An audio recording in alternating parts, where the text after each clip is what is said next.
به بهانه هبونا بارگاه پارتا کریکارن کردستان پکه که لشوا بوریل دمجمر 11 شب بومای پترج دمجمره که بالا فرن شرعی ولات ترکیه مزار گند درشه به دجواری بردمان کردن و زیان که زور گهانده مزارگهی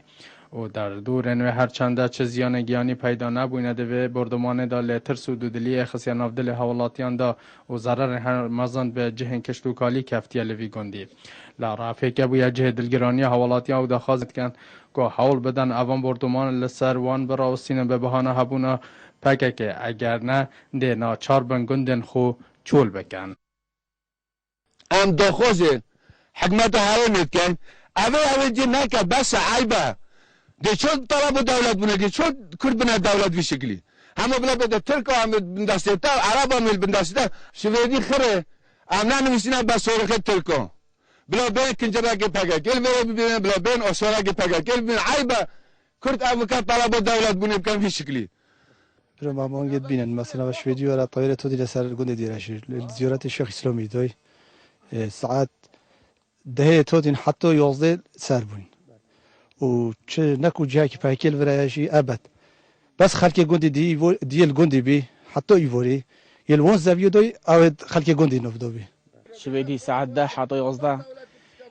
دو طار دق قصف ولی کردی نزدیکی مجه بس 8 سور خواهدن قادیدی او جیلی کل قابل که شیخ اسلامی دای بین شاشك جيت نفقة قاري داين خرج ملكة طبعا وهني بيني كوزيونا وشاندا وبوي شيخ اسلامي اللي هاتي ودي قال شنو زافيوجي ساكن زر زافيوجي ناي ام دينين كو افطاير تركي ناكو بمرامو بقاكي تين قصفو دبرامت كان مكو كردستان بشور تين اولا لدفبيكي كالتورو اوثارت مشناف بان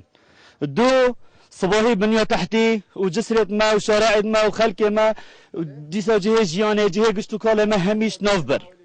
يعني أفا يا ديارك ونبو بقاكتي نتكنه هنه بس بو هنده يابو تقدانا في پرچا باشوره اگر نه شوان درنداترية تودين كسي اف برقدر فيرانجي بفيشه ويكريت نكريا واموان رسوا وتوان باردكين